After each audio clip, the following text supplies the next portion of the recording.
Good morning class. पाठ 9 भेड़ और भेड़िए।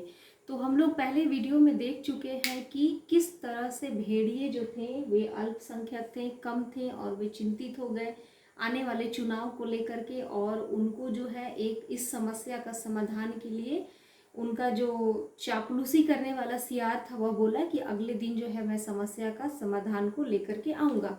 तो वो किस तरह से समस्या के समाधान को लेकर के आया, वो अपने साथ 3 रंगे हुए सियारों को लेकर के आया। मेरी ड्राइंग कोई बहुत अच्छी नहीं है, मैंने आपको बस समझाने के उद्देश्य से इस तरह से बनाया कि ये देखिए, ये जो है ना, ये 3 सियार है ना।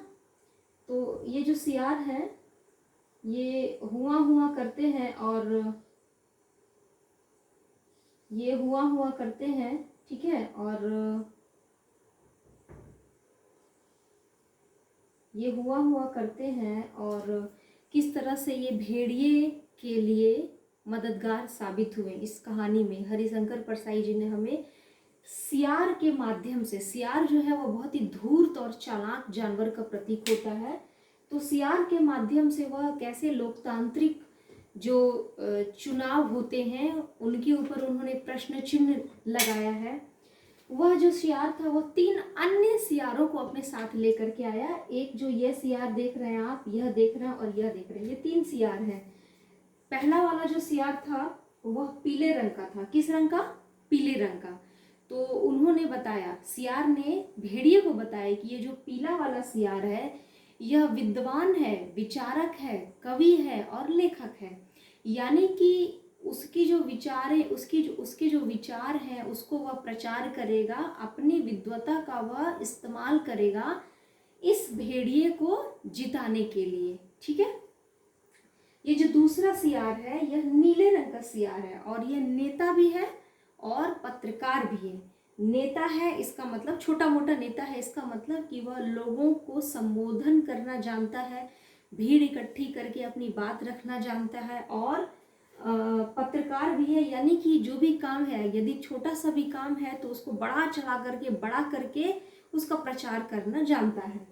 और ये जो तीसरा सियार यहाँ आप देख रहे हैं ये हरे रंग का सियार है और हरे रंग का सियार जो है वह धर्म गुरु है। तो भेड़िए ने कहा कि ठीक है चलो। तो सियार ने जो था उस भेड़िए को यहाँ पे तिलक लगाया, है ना, ऐसे माथे पे तिलक लगाया और मुंह में जो है वह घास के तिनके खोस दिए, यानी कि किसी तरह से डाल दिए।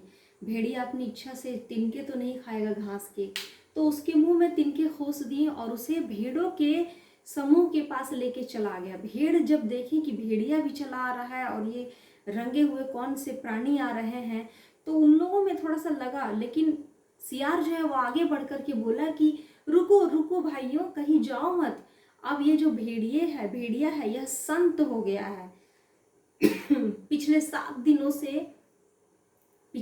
दिनों से इसने कोई जीव हत्या नहीं की है, यह घास खा रहा है और यह भगवान के भजन करने में लगा हुआ है। तो भेड़ जो थे वो थोड़े से रुक गए, ठिठक गए कि देखे यह क्या कहता है। तब उसने जो कहा, सियार जो है वह बोला कि ये जो प्राणी है, रंगीन प्राणी आप इनको देख रहे हैं, ये तो यहाँ के प्राणी है ही नहीं, ये स्वर्ग से उतरे हैं। कहाँ से उतरे हैं? स्वर्ग से उतरे हैं। जंगल में भी स्वर्ग की कल्पना है और इसका उन्होंने बहुत ही यह व्यंग किया है, करारा व्यंग है कि जंगल में स्वर्ग की कल्पना है और स्वर्ग से जो है ये रंगे हुए जानवर उतर करके आपको कुछ ईश्वर का संदेश देने के लिए आए हैं। और वह सियार कहता है कि ये जो पीला सियार है यह विद्वान है, यह जो बोलेगा यही सही बात है, यह विचारक है, कवि भी है, लेखक भी है ना। दूसरा जो था पत्रकार, वह भी उनके पक्ष में बहुत तरह की बातें करता है और धर्म गुरु जो है अंतिम में यह समझाता है। और यह जो नीला सियार है यह भेड़ियों को समझा रहा है कि देखो तुम कमजोर हो और भेड़िए बलवान है, तुम अपनी रक्षा स्वयं नहीं कर सकते हो, अपना हित जो है वह भेड़ियों को दे दो और निश्चिंत हो जाओ। तो भोले भाले भेड़िए उनको जो भेड़ थे उनको लगा कि हाँ शायद ये लोग सही बोल रहे हैं। और धर्म गुरु यानी कि जो हरा वाला जो सियार था वह कहता है कि आज जो यहाँ पर कष्ट करेगा वह स्वर्ग में सुख पाएगा निश्चित रूप से।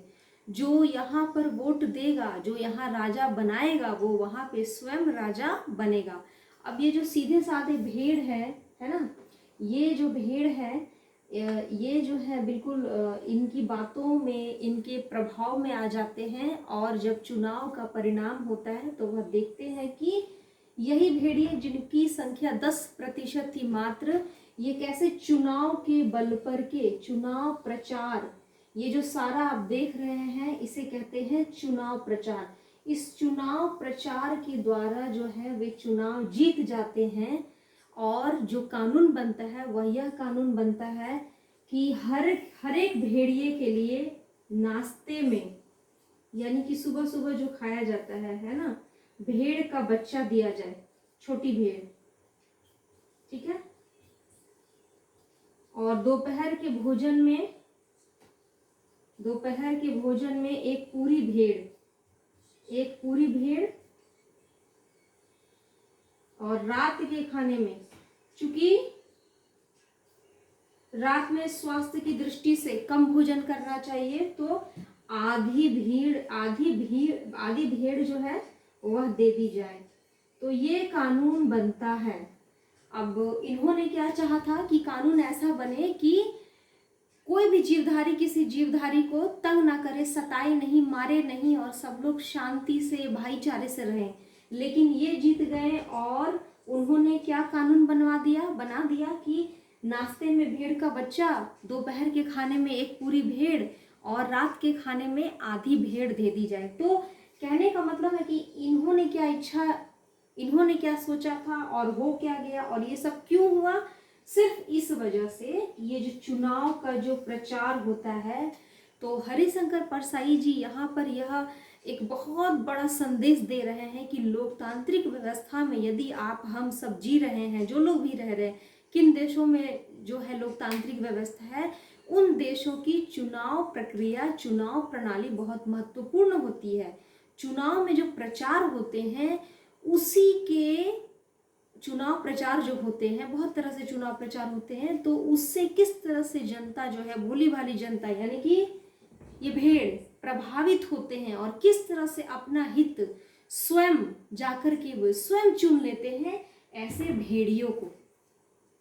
आप सभी इस आशय को अवश्य समझ गए होंगे। और आज के लिए इतना ही। यह वीडियो, यह जो पाठ है पूरा का पूरा खत्म हो गया। अब इसके अगले वीडियो में हम लोग इसके कुछ प्रश्न उत्तर को करेंगे।